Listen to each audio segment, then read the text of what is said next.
Bonjour à tous et bienvenue dans cette nouvelle vidéo de la pierre du mois. Ce mois-ci, j'ai choisi de vous parler d'une pierre de protection parce que nous en avons grandement besoin et j'ai choisi l'obsidienne.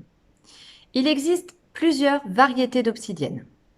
Il existe l'obsidienne noire, l'obsidienne mouchetée, l'obsidienne œil céleste, l'obsidienne acajou et l'obsidienne larme d'apache. Je vais vous en montrer tout de suite quelques-unes. D'abord l'obsidienne noire. J'ai reçu des petits anges début du mois. Voilà. Ils sont très sympas en obsidienne, ils font 5 centimètres. Voilà. Ça, c'est vraiment l'obsidienne noire. Je vais vous montrer l'obsidienne flocon de neige ou mouchetée, parce qu'elle a ses petits points blancs. C'est la moins puissante des obsidiennes, donc elle conviendra tout à fait aux enfants. Cependant, elle n'en est pas moins protectrice.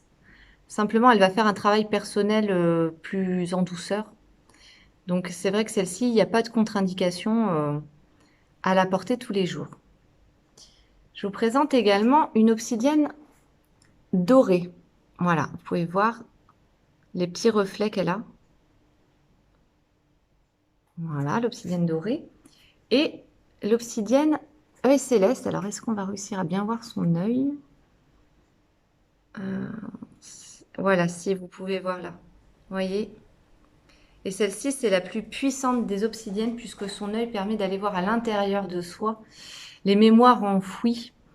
Donc c'est une pierre de travail, c'est pas une pierre à porter à la légère. L'obsidienne œil céleste, il faut en avoir conscience que c'est pour faire un travail sur soi, parce que l'obsidienne œil céleste, plus que les autres encore, c'est une pierre qui va vraiment nous donner la vérité sur les causes cachées, par exemple d'un mal ou voilà, de quelque chose qu'on souhaite mettre en lumière.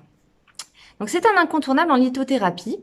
Je vais choisir de parler dans cette vidéo que des trois principales, l'obsidienne noire, mouchetée et œil céleste. Parce que je trouve que déjà avec ces trois pierres-là, on a un bel éventail de tout ce que propose l'obsidienne.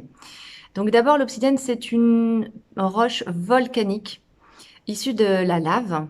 Voilà, donc c'est une pierre qui est très connectée avec la terre-mère.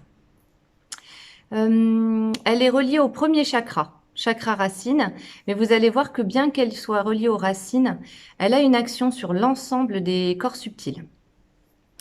C'est une pierre qui chasse les illusions, qui n'accepte que la vérité. L'élixir d'obsidienne aussi également pour info peut être ingéré. C'est possible de mettre une obsidienne dans un verre, on laisse décanter par exemple toute une nuit et on peut boire le lendemain sans risque pour la santé. Donc c'est une pierre profondément ancrée dans le concret et elle crée autour de son porteur un rempart de protection contre toutes les énergies négatives. C'est également une pierre qui favorise la concentration. Et on ne doit porter une obsidienne que si l'on est sûr de vouloir connaître la vérité sur soi. Je mettrai donc une précaution sur ce point, car la vérité est parfois douloureuse et traumatisante. C'est une pierre qui chasse les ténèbres, qui donne accès à un champ de connaissances et qui donne accès à la vérité. C'est également une pierre qui équilibre le yin et le yang. Dans les arts divinatoires, elle est aussi efficace que la boule de cristal.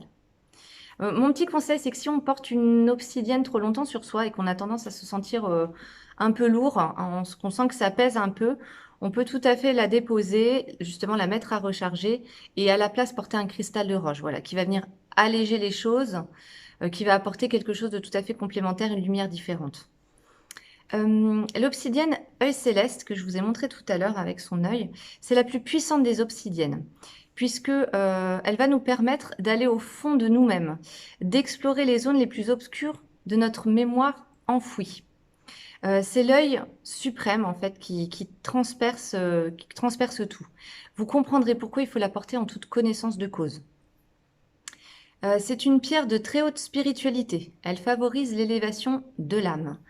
Elle aide à l'expansion de l'aura vers les couches spirituelles. C'est en ça que je vous disais que même si elle est reliée au chakra racine, c'est une pierre qui va nous permettre de voyager dans toute notre multidimensionnalité. On lui doit le plus grand respect, car dans le cas contraire, ça pourrait provoquer chez nous une grande tristesse. Autrement, je vais vous parler de l'obsidienne mouchetée. Donc ça, c'est la moins puissante des obsidiennes. Parfaite pour les enfants ou à porter tous les jours. Là, il n'y a pas de précaution. Voilà, elle va protéger. mais elle va pas nous faire travailler sur nous en profondeur. Voilà, donc celle-ci, je la conseille vraiment. Elle est très bien, elle est très jolie. Et par contre, c'est une des pierres qui va très bien équilibrer le yin et le yang aussi, comme je vous disais tout à l'heure. Pour le rechargement de votre obsidienne, quelle que soit sa variété, comme elle est issue de la roche volcanique, issue de la lave, c'est une pierre qui va aimer, par exemple, la lumière du feu.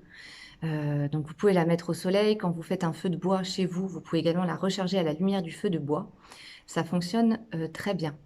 Ou comme d'habitude, sur du cristal de roche, ça fonctionne aussi. Vous pouvez me contacter si vous souhaitez que je vous montre un petit peu tout ce que j'ai en obsidienne. Je vous ai pas montré tout à l'heure, mais j'ai des petits galets aussi qui sont très sympas, que j'ai reçus la semaine dernière et qui sont en fait des galets anti-stress puisqu'ils sont creusés un petit peu là, voilà, qui permet de mettre le pouce à l'intérieur. Voilà, donc quand on travaille sur son ordinateur, voilà, on peut comme ça avoir sa pierre dans sa main et passer son stress dessus. Je trouve ça assez sympa. Voilà, c'est pour ça que je vous le montre. Je vous souhaite une excellente fin de mois de juillet. À très bientôt. Au revoir.